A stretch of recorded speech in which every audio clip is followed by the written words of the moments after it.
parole est tout d'abord à l'orateur du groupe qui a demandé ce débat, Monsieur Pascal Savoldelli, pour 10 minutes.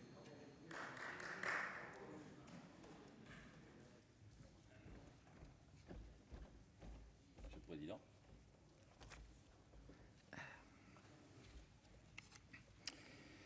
Monsieur le Président, Monsieur le Ministre, mes chers collègues, la Constitution de 1958 établissait un déséquilibre entre un pouvoir exécutif renforcé, dominé par un président de la République au pouvoir considérable, légitimé par l'élection au suffrage universel direct, et un pouvoir législatif aux compétences réduites. Ce déséquilibre démocratique, dénoncé par certains, dont nous, dès le début, s'est considérablement renforcé depuis des années. Ce que l'on a appelé l'hyper-présidentialisation du temps de Nicolas Sarkozy, ou aujourd'hui avec Emmanuel Macron, sont les conséquences d'un régime qui donne la clé du pouvoir au chef de l'État, avec en particulier la possibilité de dissoudre l'Assemblée nationale. Au fil des années, les pouvoirs du Parlement ont été réduits, rabotés, et je crois que c'est le maître mot, rationalisés. Qui ici ne constate pas cet affaiblissement continu? Qui d'entre nous ici, sur tous les bancs, ne s'en plaint pas?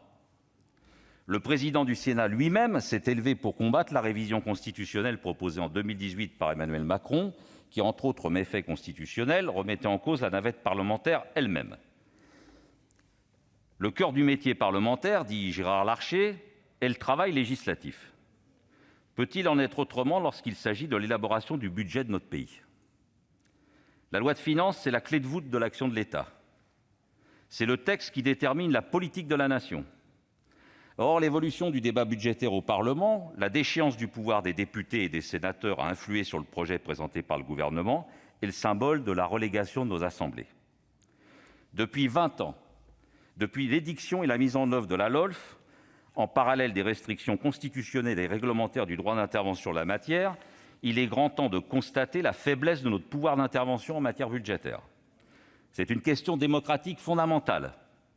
Redonner confiance en l'action politique, au débat politique, c'est inverser le cours des choses pour que nos concitoyennes et nos concitoyens n'observent plus jour après jour l'impuissance de ceux qu'ils ont élus à peser sur l'évolution de la société. La diminution des pouvoirs du Parlement en matière budgétaire est strictement parallèle au renforcement de contraintes imposées par l'Union européenne et ce que j'appelle son bras armé, la Commission européenne, dont justement notre peuple ne perçoit pas le fondement démocratique. Nous sommes donc au cœur du débat sur la souveraineté populaire. Lorsque nous parvenons à vous imposer, si j'ose dire, un débat sur ces questions où votre réponse est sans appel, ça ne se décide pas à notre échelle, dans notre hémicycle. Le maître mot depuis 20 ans, c'est « ce n'est pas euro-compatible ». Le taux de ce prélèvement injuste qu'est la TVA sont encadrés par des règles européennes, on n'y touche pas. La baisse de la trajectoire d'impôt sur les sociétés de 8 points serait une obligation dans une économie mondialisée, on n'y touche pas. La taxe sur la transaction financière, qui rassemble désormais largement les partisans d'une plus grande justice fiscale, c'est une négociation, mais ce n'est pas pour nous, c'est une négociation européenne, on n'y touche pas. Si vous agissez, c'est la fuite des capitaux.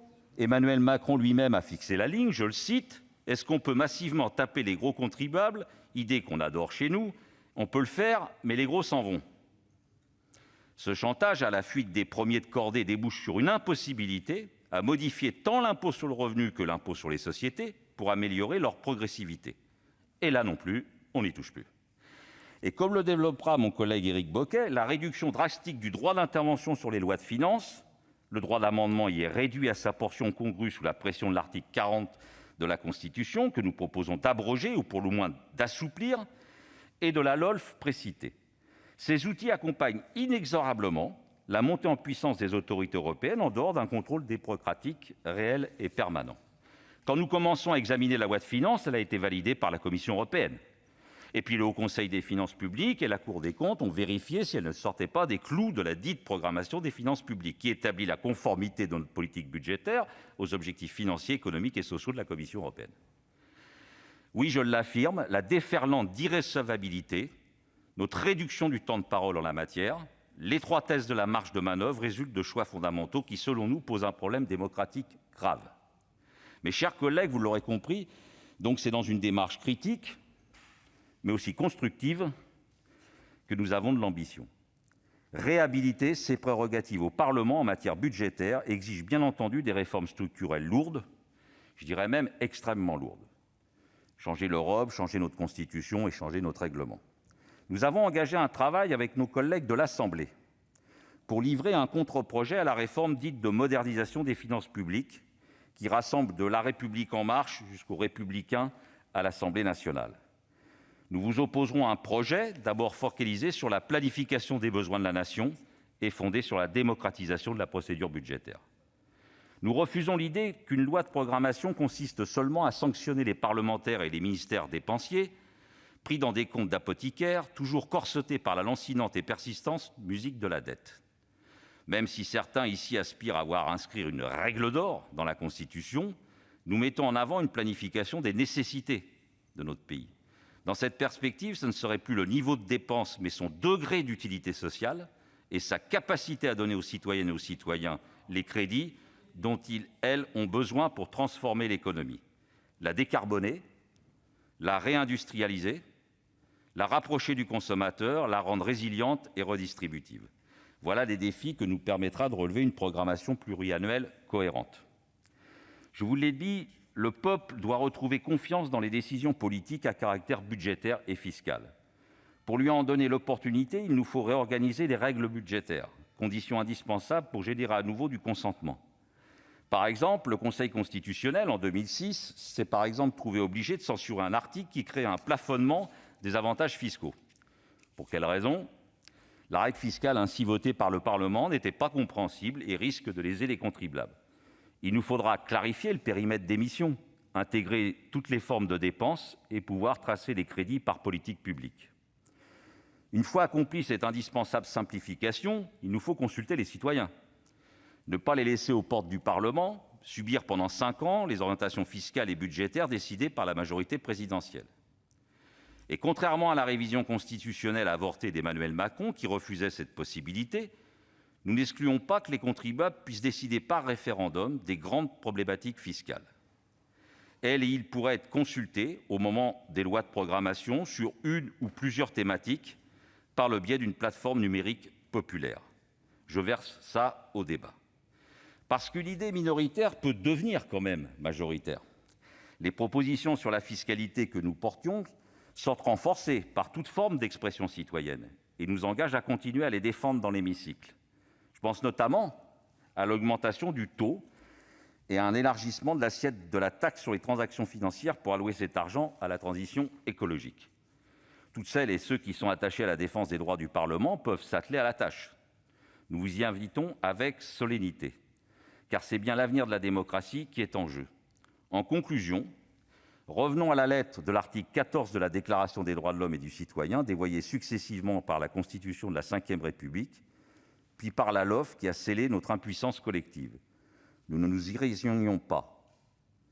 On pourrait dire qu'il y a 2 projets. Un qui dit plus de rigueur budgétaire, plus d'économie. L'autre qui dit plus de services publics, plus de participation citoyenne, plus d'efficacité, plus de Parlement. Je vous le demande, monsieur le ministre, nous profitez avec ce débat de votre présence, quand pensez-vous instaurer un véritable droit d'initiative parlementaire en matière financière pour une réelle considération de nos débats ici ? Quelles sont les mesures nouvelles que vous pourriez encourager, qui seraient favorables à des pratiques respectueuses de nos prérogatives parlementaires sur le budget ? Enfin, je remercie l'ensemble de nos collègues ici présents de votre attention et espère que nos échanges permettront de rénover la pratique parlementaire dans l'élaboration et l'examen des lois des finances. Il en va, à notre avis, de la confiance dans la politique et aussi dans notre avenir commun. Merci de votre attention. Merci, cher collègue. Ah, si vous voulez boire un petit coup, n'hésitez pas. Et comme je suis sûr que le ministre, tout à l'heure, va apporter des réponses à toutes vos demandes,